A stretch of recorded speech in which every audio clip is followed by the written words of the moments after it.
ఇక అక్రమార్జన ధ్యేయంగా పనిచేస్తున్న ఓ క్రిమినల్ పోలీస్ ఆటను వరంగల్ ఏసీబీ అధికారులు ఆటకట్టించారు. అక్రమార్జన కోసం క్రిమినల్ గా మారిన ఓ పోలీసును రేషన్ బియ్యం స్మగ్లర్ ఏసీబీ అధికారులకు పట్టించిన ఆసక్తికరమైన విషయం ఇప్పుడు ఉమ్మడి వరంగల్ జిల్లాలో చర్చనీయాంశంగా మారింది. ఇక అవినీతి పోలీసును ఏసీబీ అధికారులు ఎలా పట్టుకున్నారు? Raj news special story.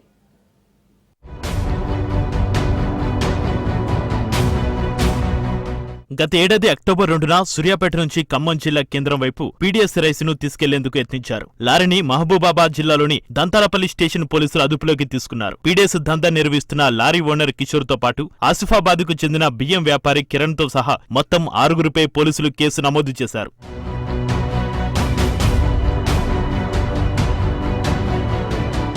PDS అక్రమ రవాణా కేసులో A6 గా కిరణ్ ఉన్నాడు. ఈ కేసు ఇన్వెస్టిగేషన్ లోకి తొర్రూరు సీఐ జగదీష్ ఎంట్రీ ఇచ్చారు. కిరణ్ కు సీఐ జగదీష్ కు గతం నుంచే అక్రమ వ్యాపారాల్లో లింకులున్నట్లుగా తెలుస్తోంది. గతంలో బెల్లంపల్లి, తాండూరుతో పాటు ఉమ్మడి ఆదిలాబాద్ జిల్లాలో పనిచేసినప్పుడు సీఐ జగదీష్ కు కిరణ్ కు మధ్య మంచి సంబంధాలు ఉన్నాయన్న చర్చ సాగుతోంది. అప్పటి లింకుల కారణంగానే పీడీఎస్ అక్రమ దందా కేసుల్లోకి సీఐ జగదీష్ ఎంట్రీ ఇచ్చినట్లుగా అధికారులు అనుమానిస్తున్నారు. గతంలోనూ పీడీఎస్ దందాలో ఆరితేరిన కిరణ్ తో లావాదేవీలు ఉన్న సీఐ జగదీష్ తనకు మరోసారి జాక్పాటి తగిలినట్లుగా సంబరపడ్డారట. అందుకోసం కిరణ్ ను సంప్రదించి అరెస్టు చేసి రిమాండ్ కు తరలించకుండా ఉంచేందుకు 5 లక్షలు లంచం డిమాండ్ చేయగా 4 లక్షలకు బేరం కుదిరింది. మరుసటి రోజే 2 లక్షలు చెల్లించిన కిరణ్ మరో 2 లక్షలు కేసు పూర్తయ్యాక ఇస్తానని పెండింగ్ లో ఉంచారు.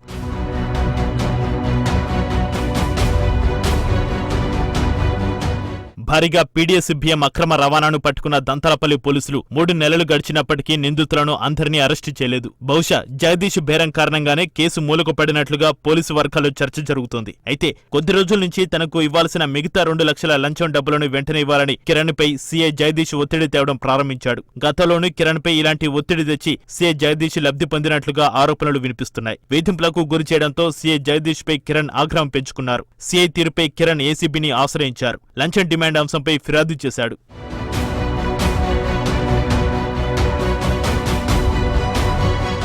కిరణ్ ఫిర్యాదుతో అప్రమత్తమైన ఏసీబీ అధికారులు సీఐపై నిఘా పెట్టారు. 2 లక్షల రూపాయల లంచం డిమాండ్ చేస్తున్న ఆడియోను ప్రత్యేక డివైజ్ల ద్వారా రికార్డు చేసుకున్నారు. అయితే రెడ్డి హ్యాండెడ్ గా పట్టుకునేందుకు ప్రయత్నించిన ఏసీబీ అధికారులకు కిరణ్ వైఖరితో అనుమానం వచ్చి అప్రమత్తమైన సీఐ జగదీష్ పలుమార్లు డబ్బులు తీసుకునేందుకు నిరాకరించినట్లుగా తెలుస్తోంది. మీడియేటర్ల ఫోన్ల నుంచి వాట్సాప్ కాల్ ద్వారా కిరణ్ ను సంప్రదించగా అప్పటికే సీఐ తీరుపై నిఘా పెట్టిన ఏసీబీ అధికారులు సీఐ జగదీష్ లంచం డిమాండ్ చేసిన మాటలను రికార్డు చేసుకున్నారు. అప్పటికే సీఐ వ్యక్తిగత ఆస్తులపై వివరాలు సేకరిస్తున్న ఏసీబీ అధికారులు ఏకకాలంలో తొర్రూరు సర్కిల్ కార్యాలయంలోనూ సీఐ జగదీష్ ఇంటిలోనూ దాడులు నిర్వహించారు. ఏసీబీ అధికారులు రైడ్ చేసినప్పుడు కిరణ్ ఫిర్యాదుతో తనకు సంబంధం లేదని తప్పించుకోవాలని ప్రయత్నించిన సీఐకి కాల్ రికార్డును వినిపించి లంచం డిమాండ్ చేసిన కేసులో అదుపులోకి తీసుకున్నారు.